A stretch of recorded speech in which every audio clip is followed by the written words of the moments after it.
क्या आप Vedanta iron and steel में इन्वेस्टेड हो या फिर सोच रहे हो इन्वेस्ट करने का? क्या रहेंगे आने वाले दिनों में लेवल्स? आइए चार्ट पे डिस्कस करते हैं। आज का डेट है 4 जुलाई सैटरडे। करंटली स्टॉक ट्रेड कर रहा है 40.52 रुपीज़ पे। जैसे कि हम देख सकते हैं ओपनिंग के साथ ही ये स्टॉक ने कंटिन्यू रैली दी। ऑलमोस्ट अराउंड ओपनिंग के साथ यहाँ पे हमें 100% से भी ज़्यादा की रैली स्टॉक में दिखाई दी। और पीछे ही हमने कवर किया था कि यहाँ पे आप डायरेक्टली ओपनिंग के साथ स्टॉक में मत घुसिएगा, क्योंकि इसमें अभी तक पुल बैक नहीं आया। पुल बैक मतलब ये स्टॉक अभी जस्ट ओपन हुआ है, इसका मतलब ऐसे नहीं कि ये पुल बैक ऐसे स्टेप बाय स्टेप करेगा। यहाँ पे मोस्टली पुल बैक ऐसा ही होता है कि ये सीधे लोअर सर्किट लगाता है, जो कि हमें यहाँ पे फ्राइडे के दिन देखने को मिला। तो क्या रहेंगे इसके लेवल्स? एक काम करते हैं, हम अभी 1 आवर के टाइम फ्रेम में शिफ्ट हो जाते हैं, जहाँ पे हम देख सकते हैं जब स्टॉक ने ओपनिंग दी उसके साथ गिरावट, उसके बाद फिर से बाइंग आई। और ये बाइंग का रीज़न था जो भी अपने लिमिट ऑर्डर यहाँ पे डाल के बैठे होंगे, इसके कारण यहाँ पे हमें एक बाइंग देखने को मिली। बट उसके बाद स्टॉक में जो बड़े इन्वेस्टर रहेंगे उन्होंने फिर से स्टॉक को डंप करना स्टार्ट कर दिया। करंटली ये कोई न्यूज़ बेसिस के वजह से नीचे नहीं गिरा, ये जस्ट प्रॉफिट बुकिंग हो रही, क्योंकि ओपनिंग के साथ कंटिन्यूसली यहाँ पे हमें रैली देखने को मिली। अगर आप कंफ्यूज हो कि ये रैली इतनी ज़्यादा इस स्टॉक में क्यों देखने को मिली, आप अपनी यहाँ पे आप देख सकते हैं पिन कमेंट में वेदांता शेयर की डिटेल की न्यूज़ की बात की है हमने। आज के वीडियो में हम बस चार्ट को देखेंगे। Currently we are on 15 minutes time frame. जैसे कि हम देख सकते हैं ओपनिंग के साथ स्टॉक ने यहाँ पे 9:15 को ऊपर ओपनिंग दी, उसके बाद भयानक प्रॉफिट बुकिंग हुई। यहाँ पे देख सकते हैं कि डायरेक्टली 5% की गिरावट ही होगी स्टॉक में। यहाँ से लेके टॉप से अगर देखें तो ऑलमोस्ट अराउंड 10% की गिरावट स्टॉक में दिखाई दी।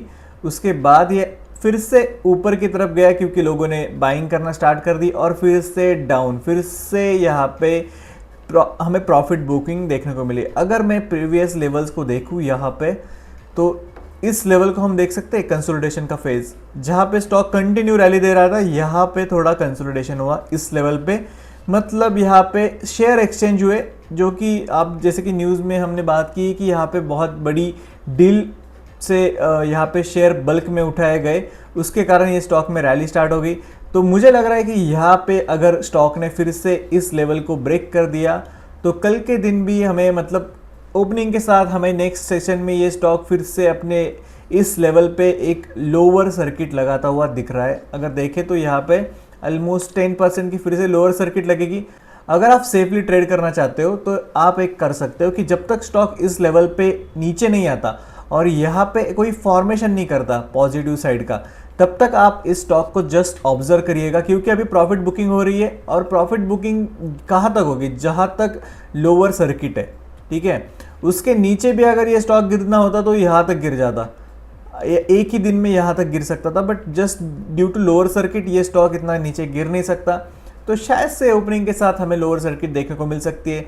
अगर आपको थोड़ा पार्शियली प्रॉफिट बुक करना है तो आप इस स्टॉक में पार्शियली प्रॉफिट बुकिंग कर सकते हो, अगर आप पहले से इन्वेस्टेड हो। अगर आपको फ्रेश बाइंग करनी है तो आपको थोड़ा वेट करना पड़ेगा जब तक ये स्टॉक अपने प्रीवियस जोन्स पे नहीं आ जाता। यहाँ पे हम देख सकते हैं 30 जून को यहाँ पे कंसोलिडेशन हुआ था।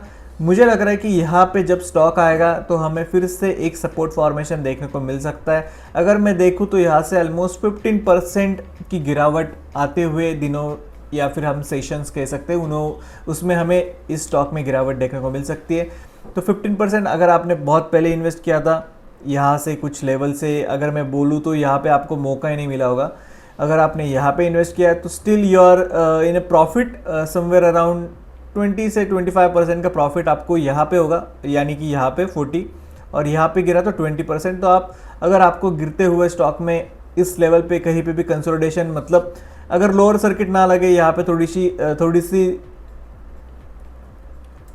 अगर स्टॉक में लोअर सर्किट ना लगे तो यहाँ पे थोड़ा सा स्टॉक कंसोलिडेशन कर सकता है। यहाँ पे आप निकल जाइए पार्शियल क्वांटिटी लेके और इसको इस लेवल पे फिर से बाय करिएगा, और जिसको भी फ्रेश बाइंग करनी है यहाँ से आप फ्रेश बाइंग कर सकते हो। तो वेदांता आयरन एंड स्टील के लिए नेक्स्ट सेशन बहुत ही इंपॉर्टेंट है। देखना पड़ेगा कि स्टॉक ओपनिंग के साथ ये सपोर्ट लेवल्स को ब्रेक करता है क्या।